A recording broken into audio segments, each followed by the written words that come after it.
Hello guys, कैसे हैं आप सभी। एस मैं आपका आपके अपने यूट्यूब चैनल SKMP बोर्ड पर स्वागत करता हूं।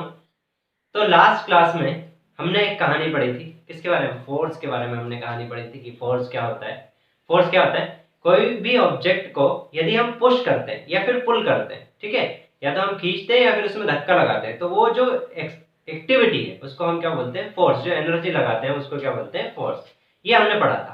कल लास्ट में आपसे कुछ मैंने बताया था कि ये आपको पता करना है कि क्या होता है। जैसे मान लो एक घर है, उसमें एक बॉल रखी हुई है, ठीक है, उस बॉल को आप धीरे से धक्का देते हो, ठीक है, तो बॉल क्या होती है कि धक्का देने के बाद थोड़ी दूर चलती है और फिर रुक जाती है ऑटोमेटिकली। मतलब वो दीवार से नहीं टकराई, कहीं से नहीं टकराई, लेकिन थोड़ी दूर चलने के बाद रुक गई। तो वो क्यों रुक जाती है, वो हम कहानी पढ़ने वाले थे कि वो क्यों रुक जाती है, तो वही हमें पढ़ना है। मान लो हम क्या करते हैं, मैंने हम फुटबॉल का भी हमने लास्ट क्लास में एग्जाम्पल लिया था, तो वही लेते हैं कि मान लो एक फुटबॉल है। अब इसको किसी प्लेयर ने किक मारा, ठीक है, किक करा इसको। अब ये ग्राउंड है, ग्राउंड कैसा है? बिल्कुल हॉरिजॉन्टल है, इसमें कुछ भी नहीं है, बिल्कुल सीधा ग्राउंड है, स्ट्रेट। अब यहाँ से किक मारा तो ये ऐसे ऐसे हवा में गई, ठीक है, फिर कुछ दूर जाने के बाद ये कहाँ? ग्राउंड से टकराई, फिर ऐसे, फिर ऐसे ऐसे मूव करते करते करते और कुछ दूर बाद ये क्या हो गई? फुटबॉल रेस्ट पर आ गई। यहाँ पर क्या आ गई? रेस्ट पर। मतलब आप कितने भी फोर्स से इस फुटबॉल को मान लो, कितना भी फोर्स लगा लो आप, जितना उतना, लेकिन ये कुछ ना कुछ दूर हवा में जाने के बाद, फिर कुछ डिस्टेंस ट्रेवल करने के बाद ये ग्राउंड पे क्या होगी? रुक जाएगी। कहीं ना ग्राउंड से बाहर जाकर रुक जाएगी, लेकिन ये क्या हो जाएगी? रुक जाएगी। तो ये क्यों रुक जाती है, वही हमें पढ़ना है। ये जो रुकने का कारण है, ठीक है, उसको हम क्या बोलते हैं? Friction force. ये जिस वजह से रुकती है उसको क्या बोलते हैं हम? Frictional force. ये फ्रिक्शन फोर्स के बारे में पढ़ेंगे। कैसे? जैसे मान लो कोई चल रहा है, चलने का भी एक एग्जांपल बताता हूँ। एक व्यक्ति है, वो कैसे चल पाता है, ठीक है। अब क्या होगा कि यहाँ पर कोई व्यक्ति चलता है तो यहाँ पर भी क्या होता है? फ्रिक्शन फोर्स लगता है। वो हम कहानी पढ़ेंगे लास्ट में, थोड़ा समझ लेते हैं हम पहले फ्रिक्शन फोर्स को। अब ये कांटेक्ट, सबसे पहली बात क्या है फ्रिक्शन फोर्स की, कि उसके लिए टू सरफेस होना चाहिए। Contact between two surface. पहली बात तो ये कि दो सरफेस होना चाहिए, ठीक है, और दोनों सरफेस के बीच में क्या होना चाहिए? कांटेक्ट। जैसे यहां पर देखें तो एक सरफेस तो देखिए ये बॉल वाली आ गई, ठीक है, बॉल की सरफेस है, और दूसरी ये वाली सरफेस नीचे वाली, ठीक। तो एक दो सरफेस होना चाहिए। दूसरा, जो कांटेक्ट फोर्स है वो रेजिस्टिव है, रेजिस्टिव फोर्स, रेजिस्ट करता है, ठीक है, रेजिस्ट करता है, वो हम पढ़ने वाले हैं। कैसे समझेंगे? तो मान लो ये एक टेबल है,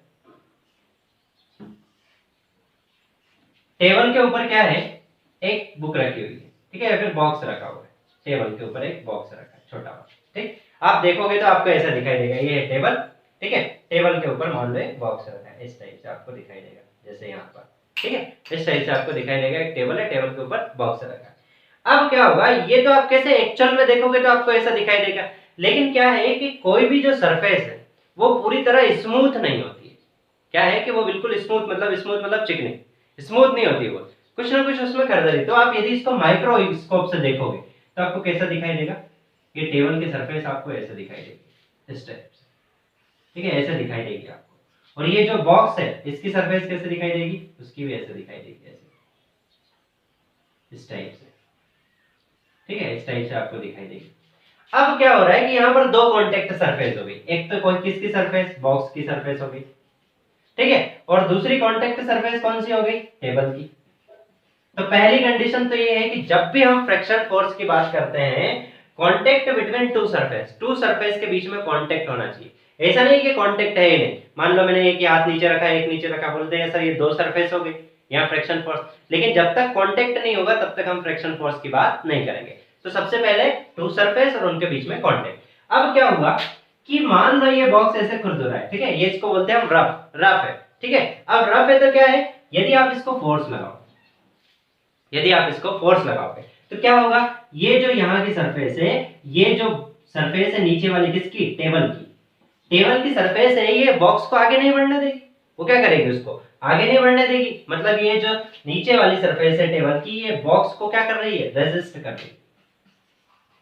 क्या कर रही है? रेजिस्ट कर रही है, मतलब उसको रोक रही है जाने से, आगे जाने से क्या कर रही है? रोक रही है। तो ये जो है सरफेस जो है वो रोकती है, रेजिस्ट करती है, तो उसको हम बोलते हैं फ्रिक्शन फोर्स। ठीक है, इतना समझ में आया आपको? ये आप क्या है कि जब आप माइक्रोस्कोप से इस चीज को देखोगे ना, तब आपको समझ में आएगा कि ये सरफेस ऐसी है। एक्चुअल में हम देखते हैं तो ऐसे दिखाई देती है।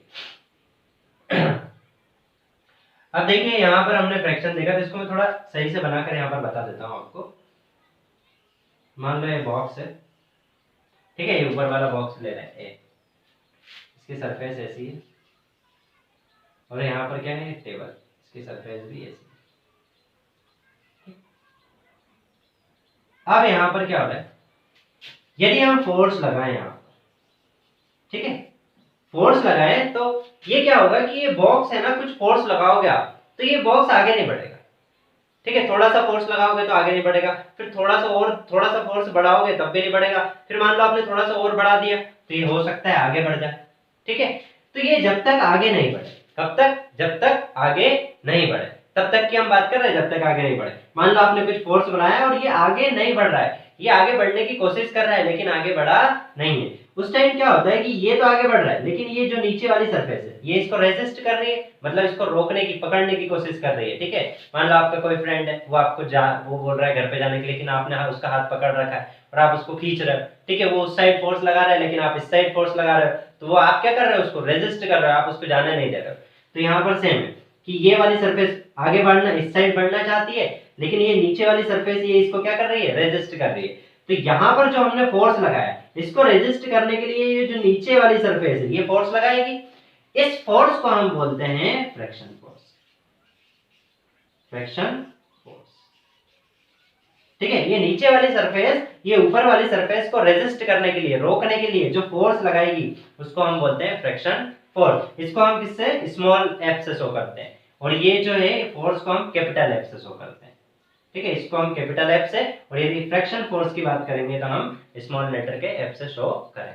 ठीक है, अब हम इसकी डेफिनेशन देख लेते हैं, थोड़ी देखते हैं, अब आगे हम इसको थोड़ा और डिटेल में देखते हैं। अब देखिए हम फ्रिक्शन फोर्स को समझ लेते हैं, डेफिनेशन क्या है उसकी वो हम देख लेते हैं। The force that resist the motion of the object when the object is in contact with other surface.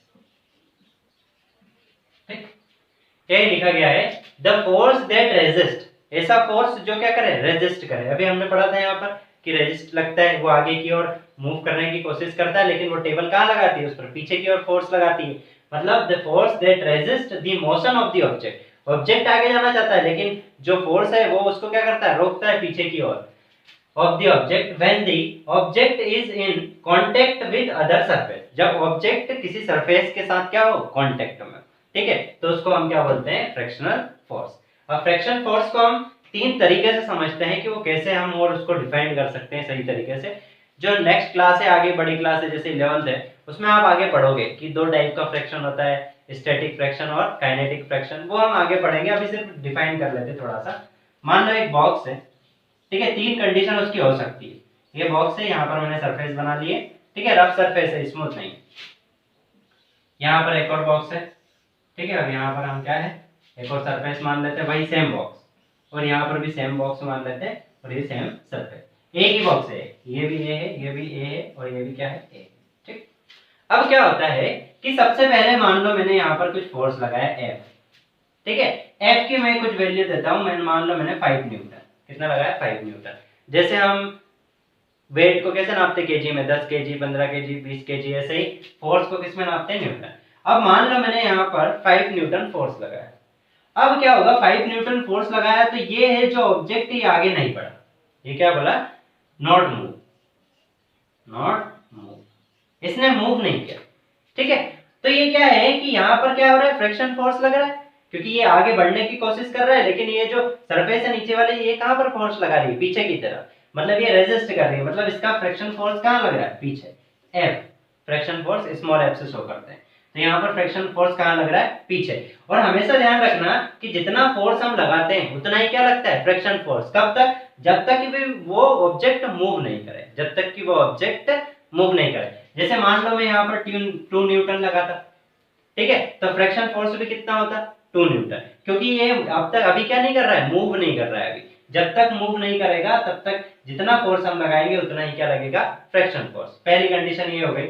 दूसरी, अब ये जो कंडीशन है इसको हम क्या बोलते हैं, बैलेंस्ड फोर्स। इसको हम क्या बोलते हैं, बैलेंस्ड फोर्स। हमने पढ़ा था बैलेंस्ड फोर्स क्या होता है लास्ट लेक्चर में, ठीक है, equal amount of force in opposite direction. मतलब हम equal amount of force apply करते हैं, लेकिन किस डायरेक्शन में, अपोजिट डायरेक्शन में। तो यहाँ पर वही हो रहा है, हम ये जो फोर्स है ये इस साइड लगा रहे हैं 5 न्यूटन, लेकिन फ्रिक्शन कहाँ लग रहा है, इस साइड, मतलब ये इस साइड है और ये इस साइड है, मतलब डायरेक्शन क्या है, अपोजिट। और अमाउंट कितना है, बराबर। 5 न्यूटन इधर लगाएंगे तो 5 न्यूटन इधर लगेगा, 2 न्यूटन इधर लगाएंगे तो 2 न्यूटन इधर लगेगा, ठीक है। तो ये क्या हो गया, बैलेंस्ड फोर्स।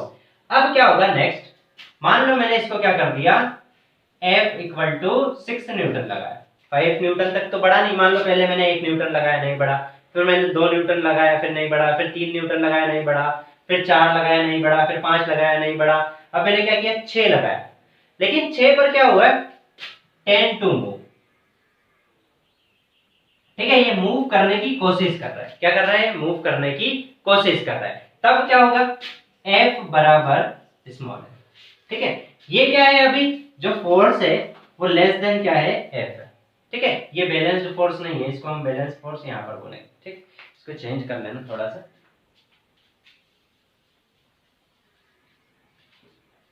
अभी बैलेंस नहीं, अभी हम मान रहे हैं, अभी मूव नहीं कर रहा है ना, तो हम इसको मान रहे हैं अभी कितना, ये जो फोर्स है ऊपर वाला, ठीक है, नहीं, ये जो फ्रिक्शन फोर्स है, ठीक है, और ये है, ये दोनों क्या है, बराबर रहता है। लेकिन अभी क्या मान रहा है कि फ्रिक्शन फोर्स थोड़ा सा ज्यादा है, ठीक। अब हम देखते हैं इसको आगे। अब देखिए यहाँ पर मैं बता रहा था कि ये फ्रिक्शन है वो फोर्स बड़ा है F से, लेकिन ऐसा क्या है कि अभी थोड़ा सा आपको डिफरेंस समझना पड़ेगा दोनों में, कि दोनों में मैं क्या कहना चाह रहा हूँ। सबसे पहले देखिए, यहाँ पर मैंने 5 न्यूटन लगाया, मैंने क्या बोला कि यदि मैं यहाँ पर 3 न्यूटन लगाता तो फोर्स, फ्रिक्शन फोर्स भी कितना लगता, 3 न्यूटन, ठीक है। यदि मैं यहाँ पर 2 न्यूटन लगाता तो यहाँ पर भी कितना लगता, 2 न्यूटन, ठीक है। मतलब ये दोनों क्या है, अभी बैलेंस्ड है, बराबर है। लेकिन क्या है कि बॉक्स अभी मूव नहीं कर रहा है, नॉट मूव कर रहा है, मूव नहीं कर रहा है। अब 5 के बाद मैंने क्या लगाया, 6 न्यूटन लगाया, तो अभी भी 6 न्यूटन में क्या हुआ, बॉक्स मूव नहीं करा, लेकिन tends to move. Tends to move का क्या मतलब है कि यदि मैं फोर्स को 6.00001 न्यूटन, मतलब थोड़ा सा भी फोर्स बढ़ा दूंगा तो ये क्या हो जाएगा, बॉक्स मूव करने लग जाएगा। थोड़ा सा भी यदि मैंने फोर्स बढ़ा दिया इस पे तो ये क्या कर जाएगा, मूव, क्या कर जाएगा, मूव कर जाएगा, ठीक है। तो मतलब इस डायग्राम में हम देखें तो मैक्सिमम न्यूटन, मतलब मैक्सिमम फ्रिक्शन फोर्स कितना हो सकता है, 6 न्यूटन। क्योंकि 6 से आप थोड़ा सा भी ज्यादा, 3 कंडीशन होती है फ्रिक्शन में। पहली कि नॉट मूव, दूसरा टेंस टू मूव, मतलब मूव नहीं करा है लेकिन थोड़ा सा भी ज्यादा लगा दोगे तो मूव कर जाएगा, और तीसरा फ्रिक्शन जब ऑब्जेक्ट मूव करता है। 3 बार फ्रिक्शन लगता है, कब, पहला जब नॉट मूव करता है, कोई भी ऑब्जेक्ट मूव नहीं कर रहा है तब फ्रिक्शन रहता है। दूसरा जब ऑब्जेक्ट टेंस टू मूव, मतलब मूव करने की कंडीशन में है लेकिन अभी मूव नहीं किया है, थोड़ा सा भी ज्यादा फोर्स बढ़ा दोगे तो मूव कर जाएगा, तो वो टेंस टू मूव। और तीसरा जब ऑब्जेक्ट मूव कर रहा हो तब फ्रिक्शन फोर्स, ठीक है। तो ये दोनों जो फोर्स है, ये वाले नॉट मूव और टेंस टू मूव, इसको हम क्या बोलते हैं, बैलेंस्ड फोर्स।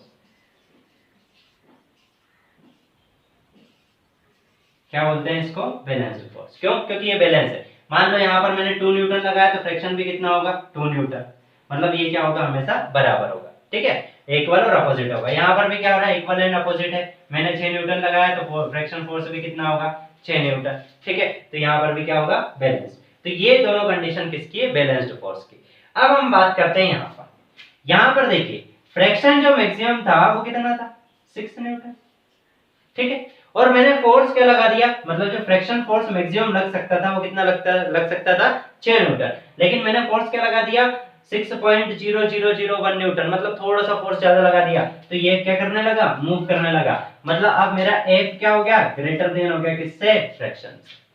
अब मेरा F जो है फोर्स किससे हो गया, फ्रैक्शन से ज्यादा हो गया। और जब ऐसी कंडीशन आती है तो जो ऑब्जेक्ट है वो क्या करना स्टार्ट कर देता है, मूव करना स्टार्ट कर देता है, ठीक है। और इस कंडीशन को हम बोलते हैं अनबैलेंस्ड फोर्स,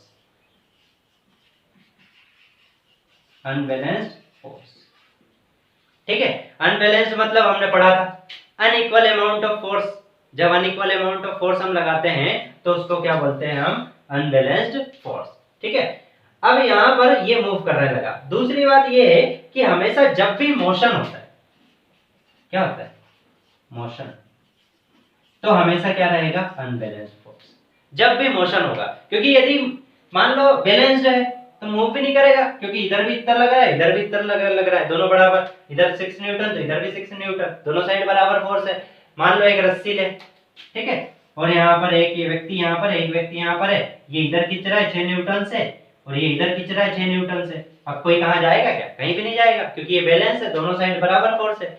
लेकिन मैं ऐसा कर दूं, एक साइड में 10 न्यूटन लगा दूं और इस साइड में कितना लगा दूं, 5 न्यूटन, तो अब ये रस्सी किधर मूव करेगी, इधर मूव करेगी, ठीक है।